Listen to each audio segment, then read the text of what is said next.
일본에 재앙이 닥칠 것이라고 주장을 한 예언가들은 한두 명이 아닙니다. 예언가들의 주장이야 음모론이라고 치부하더라도 경제학자부터 과학자에 이르는 지식인들까지 모두 하나같이 입을 모아 일본 침몰을 주장하고 있는데요. 이런 주장들이 점점 현실화되는 것일까요? 일본 침몰의 전조현상이 일본을 불안에 빠뜨리고 있습니다. 예언가들부터 과학자, 경제 전문가들이 주장하고 있는 일본 침몰의 전조현상, 자세히 알아보겠습니다. 팩트TV 팩트체크. 여러분, 예언가 하면 누가 먼저 제일 떠오르세요? 노스트라다무스가 가장 먼저 떠오르시죠? 노스트라다무스가 과거 이런 예언을 했습니다. 하늘로부터 서방의 한쪽에 불길이 닥치리라.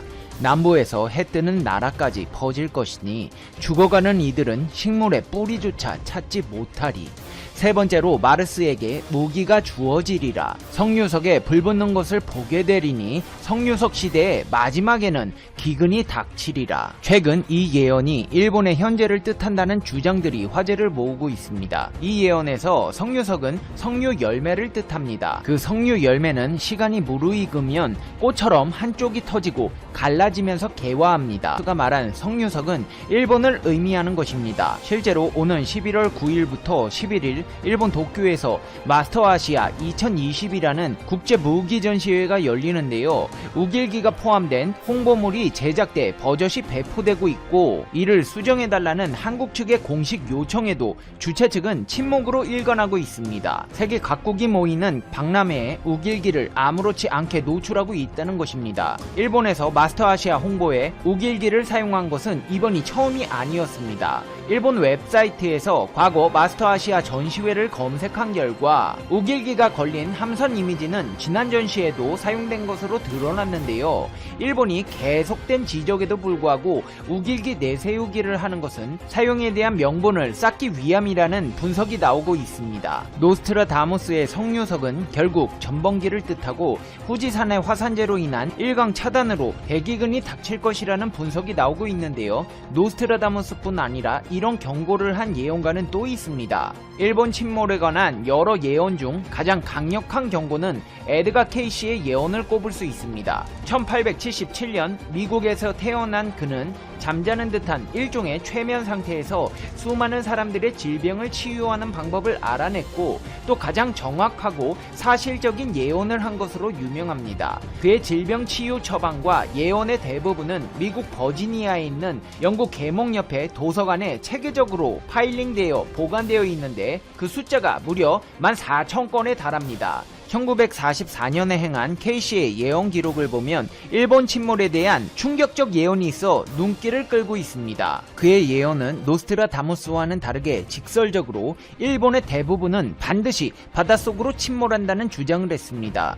특히나 그 중에서도 눈에 띄는 것은 그가 한 수많은 예언 중 유독 일본에 대해서만 일반 예언문에서는 거의 사용되지 않는 머스트라는 강한 표현을 쓰고 있는 것입니다. 예언으로서 이보다 더 강력하게 일본 침몰의 필연성과 당위성을 강조할 수는 없을 것입니다. 뿐만 아니라 케이시는 일본의 대부분이라는 말로 일본 침몰은 국지적 규모가 아닌 대규모로 일어난다는 것을 강력하게 시사하고 있습니다. 일본 침몰을 한 예언가는 또 있습니다. 이번에는 일본 사람인데요. 때는 바야흐로 1975년 7월 22일 밤, 일본 불교계의 기다노 대승정이 선통사라는 절에서 잠을 자고 있을 때였습니다. 갑자기 한밤중에 4-5명이 찾아와 기다노 승정의 잠을 깨우고, 자신들은 신도 아니고 부처도 아니고 지구에서 말하는 우주인이라고 소개를 한 후 하늘에 있는 천체와 지구에 관한 이야기를 해주었다고 합니다. 내용은 다음과 같습니다. 이 지구에는 큰 변동이 있을 터인데 지각이 신축됨으로 일어나는 현상으로서 해저였던 곳이 해면 위에 돌출하기도 하고, 드러나 있던 섬이 물속으로 침몰되어 없어지기도 하여 지금의 세계 지도가 완전히 달라집니다. 이렇게 된다고 사람이 다 죽는 것은 아니고 일본의 경우 약 20만 명이 살아남을 것입니다. 인구가 1억이 넘는 일본에서 20만 명이 살아남는다면 500명에 한 사람밖에 살아남지 못한다는 있었다는 이야기입니다. 말 그대로 수백 명의 일본인 가운데 극소수만이 겨우 살아나는 상황이 전개된다는 것입니다. 또 그 우주인은 전세계 대변곡에 대해 말하기를 지축이 흔들리면서 지구 전체적으로 지각 변동이 생기는데 그들은 이것을 제1의 변동이라고 말했다고 합니다. 특히나 눈에 띄는 것은 한국에 대한 예언입니다. 대한민국에 대해서는 특히 명심사항이라고 말하면서 이런 놀라운 이야기를 해주었습니다. 일본에서 가까운 국가인 한국은 지구상의 전체 나라 중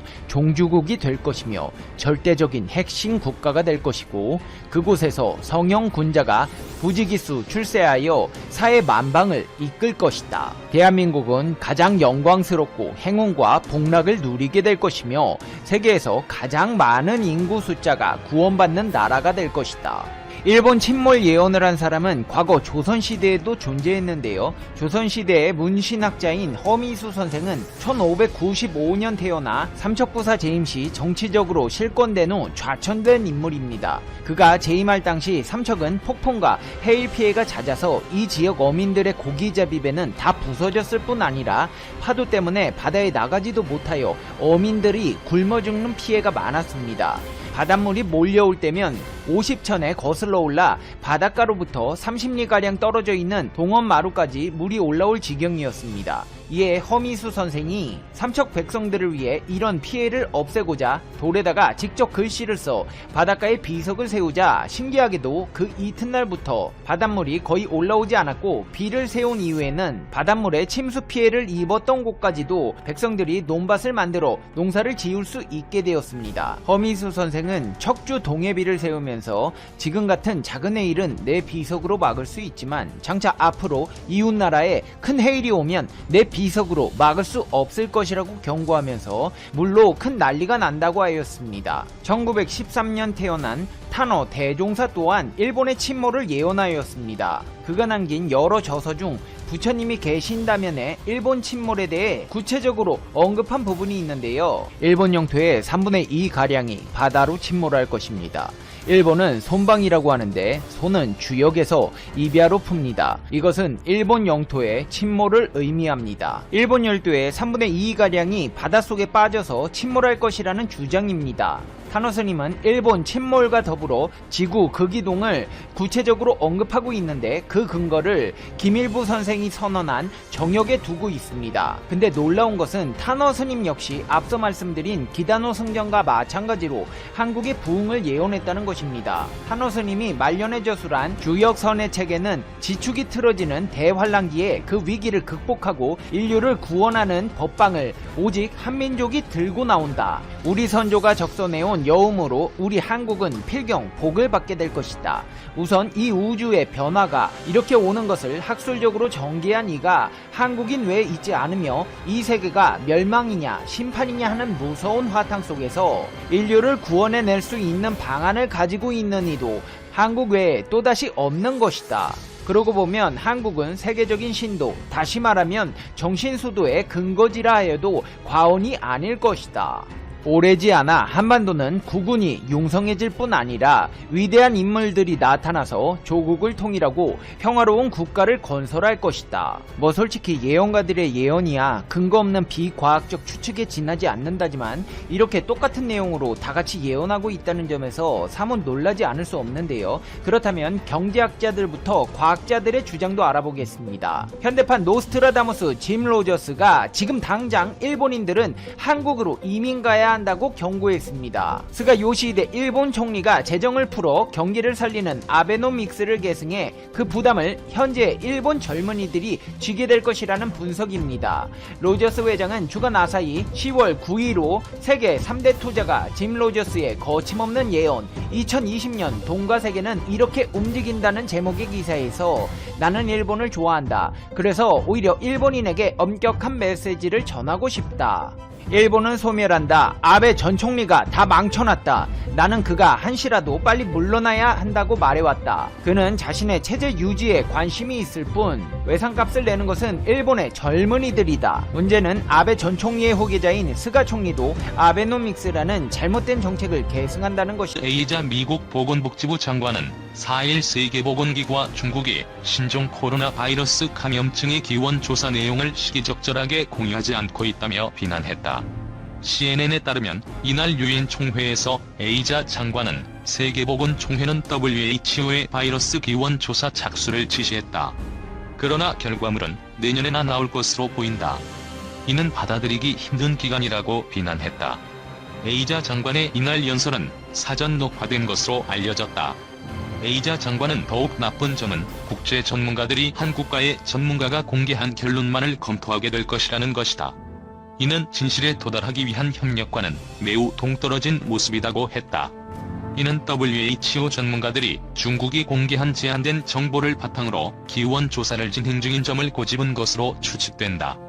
에이자 장관은 핵심은 바이러스가 어디서 처음 등장했느냐가 아니라 바이러스에 대한 정보를 시기적절하고 투명하게 공유했느냐는 것이라며, 애석하게도 필요한 정보 공유는 이루어지지 않았고 이들의 직무유기는 지구를 완전히 파괴했다고 비난했다. 그는 슬프게도 일부 국가들은 팬데믹을 이용해 심각한 피해를 입은 국가들로부터 경제적, 외교적, 안보적 이익을 추구하기 위해 시도했다. 미국은 다른 길을 걸었다고 강조했다.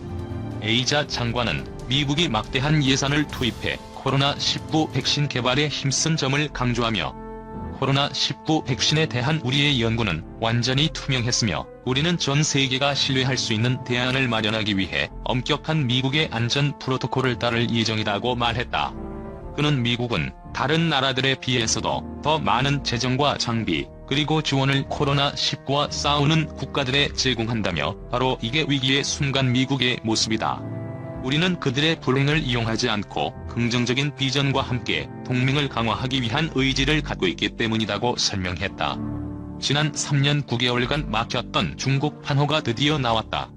국내 게임사가 원하던 중국 시장으로의 진출길이 다시 열리는 모습이다. 하지만 이번 판호 발급이 이회성 정책일 가능성도 있다는 전망도 나온다. 최근 국제정세를 둘러싼 중국의 명분 챙기기에 불과하다는 지적이다. 지난 3일 게임업계에 따르면 컴투스의 모바일 게임 서머너즈 5000의 아레나가 외자 판호를 받았다. 2017년 3월 이후 3년 9개월 만이다. 당시 중국은 우리 정부와 고고도 미사일 방어체계 배치 문제로 갈등을 빚으면서 한국 게임사의 수출기를 막았다. 일명 한한령의 대상에 게임이 포함된 것이다. 2019 대한민국 게임 백서에 따르면 중국은 미국에 이어 전 세계 게임 시장 규모 2위를 기록했으며, 모바일 게임 점유율은 26.5%로 미국을 제치고 1위에 오른 최대 시장 중 하나다. 지리적으로 가깝다는 점과 세계 최대 인구를 보유한 중국은 국내 게임 업체가 오랫동안 공략해온 시장이었다. 지난해 국내 게임의 국가별 수출 비중에서도 중국은 30.8%로 가장 많았다. 대만과 홍콩 등 중화권 지역까지 포함하면 무려 46.3%에 이른다. 하지만 국내 게임 신작의 중국 시장 진출이 막히면서 업계는 수출에 어려움을 겪었다. 반면 중국 게임은 아무런 제약 없이 국내 시장에 진입해 막대한 돈을 벌어갔다. 지난 국정감사에서 김영준 한국콘텐츠진흥원장은 중국 게임산업연구원 통계에 의하면 2019년부터 중국 게임사가 한국에서 올린 수입은 16억 달러 정도로 추산된다고 말했다. 서머너즈 워가 판호를 받은 것에 대해 업계에서는 긍정적인 반응이다. 그러나 이번 판호 발급이 이전과 같은 완전 개방이 아니라는 점에서 냉정하게 대처해야 한다는 지적도 나온다. 최근 국제 정세의 변화에 따른 한국 달래기에 불과하다는 전망도 있다. 한국게임학 회장을 맡고 있는 위정현 중앙대학교 교수는 중국은 전통적인 한미일 동맹이 강화되는 것을 경계하고 있다. 이번에 대통령에 당선된 바이든은 트럼프와 달리 동맹 중심의 외교로 선회할 것이라며, 코로나19로 시진핑의 방한이 불가능해지면서 중국 정부로서는 한국을 달래기 위한 방안으로 판호를 선택한 것이라고 분석했다.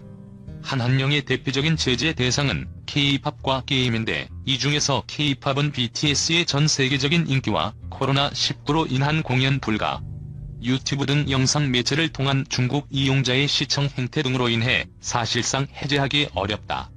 위 교수는 게임 판호가 남은 답이라고 설명했다. 특히 위 교수는 규제가 전면 철폐가 되지 않았다는 점을 유의해야 한다고 경고했다. 그는 현재 중국은 과거의 10분의 1 수준의 판호를 발급하고 있다. 소수의 제한된 외자 판호를 둘러싸고 각국이 징탈전을 벌일 것이라며 대기 중인 한국 게임의 판호가 줄줄이 나올 것으로 예상하는 것은 순진한 판단이다. 추가적인 판호 발급에 대한 지속적인 압박이 필요하다고 강조했다. 위 교수는 중국 시장 문제 해결을 위해 정부와 민간의 치열한 노력이 필요하다고 주장했다.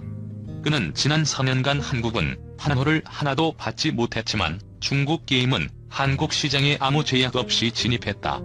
정치적인 문제를 이유로 경제 보복을 하는 행위 자체가 WTO 정신 위반이다. 정부는 이를 적극적으로 알려야 한다며 내년에 대선 전국에 들어서면서 정부는 판호 문제를 해결하기보다는 정치 상황에 집중할 것이다.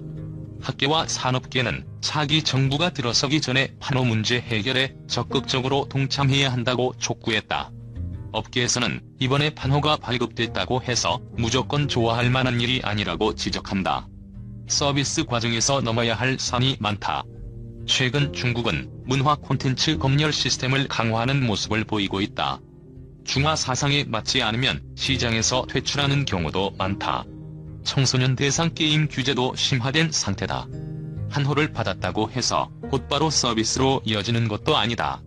넥슨이 던전앤 파이터 모바일은 과몰입 시스템 업그레이드를 이유로 4개월이 지난 지금까지 출시를 못하고 있다.